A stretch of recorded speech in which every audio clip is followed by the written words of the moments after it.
Hi, this is Aisha from Read a Day Club. Today I will be talking about one of my favorite rereads of this year, which I also think is a very underrated work of Dostoevsky. Now, generally, when readers talk about Dostoevsky, the very first book that comes to mind is The Brothers Karamazov. And I agree that that is one of the most intense and philosophical books that I've ever read. But Crime and Punishment, I feel, portrays a very significant chunk of Dostoevsky's literary writing style.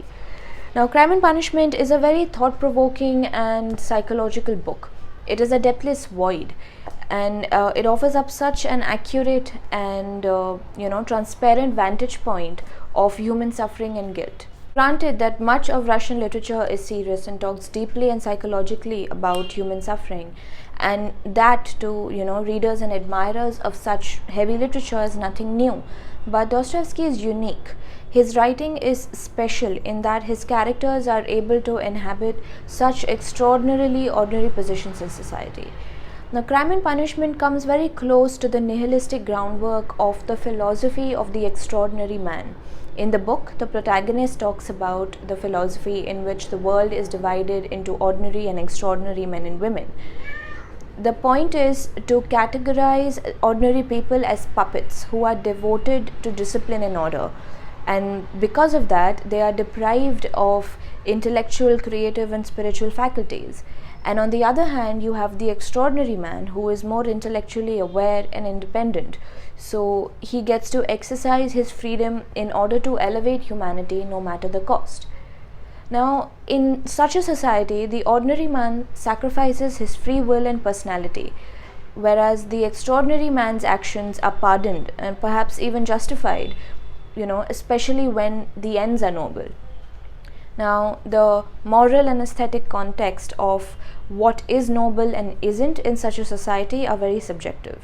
Now, it's possible to read a story in which in which you do not like the character and who commits a crime, because that way your reading is in tune with your conscience. The descriptions of the crime and the punishment that the criminal has to serve sort of seem justifying and satisfying even because of the relationship between cause and effect. But in Crime and Punishment, the cause and effect are felt psychologically rather than politically or lawfully. So the purpose of the story, if you want to call it that, is in unraveling the anxiety and tension of the criminal's psyche. So this is what makes the story so cold and tragic and ironic. Also, that this book contains no spoilers. The suspense is not in the crime and how it is committed, because from where I see it, I felt that the character's motive for killing does not solidify until after the crime is committed. Now, the writing is very crisp. It forces the reader to come face to face with the existential dread of human suffering. In fact, it goes beyond that. The story starts off on a very psychological tangent, and the crime is explained at the very beginning. In fact, I feel that Dostoevsky so wanted to reach to the punishment and explain the punishment aspect of the story that he quickly got the crime out of the way.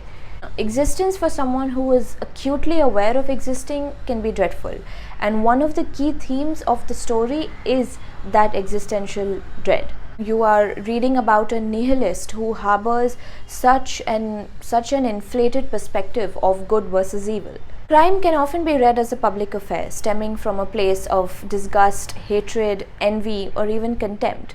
But in Crime and Punishment, the crime is privately and intuitively analyzed. It is its introvertedness that makes it so real and satisfying to read. Because the crime takes place at the very beginning of the story, the progression soon takes, it has a moral and aesthetic high ground.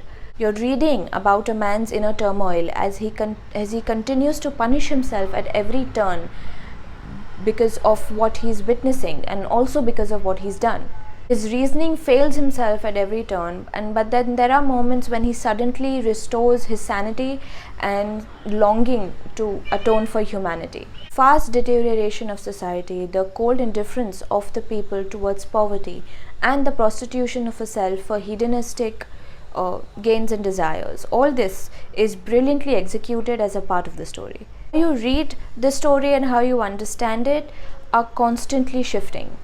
When I read this book for the first time last year, I read it through a very different lens, and now I have sort of mapped the coordinates of the character very intuitively and symbolically. In How to Read and Why, Harold Bloom lays down the perfect foundation for somebody who's reading Dostoevsky for the first time, more specifically Crime and Punishment.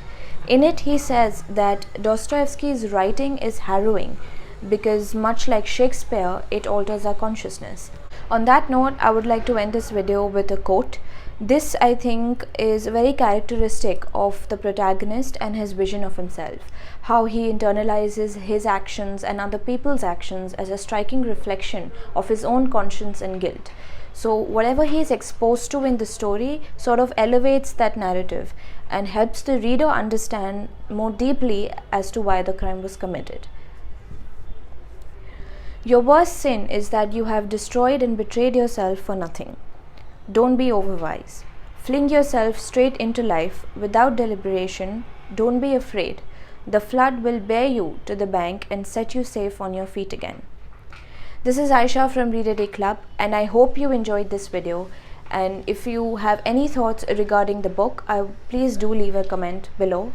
You can also head over to my Instagram account, which is Read a Day Club. I'll add all the relevant links in the description box below. So I guess this is it for now. I'll see you guys next time.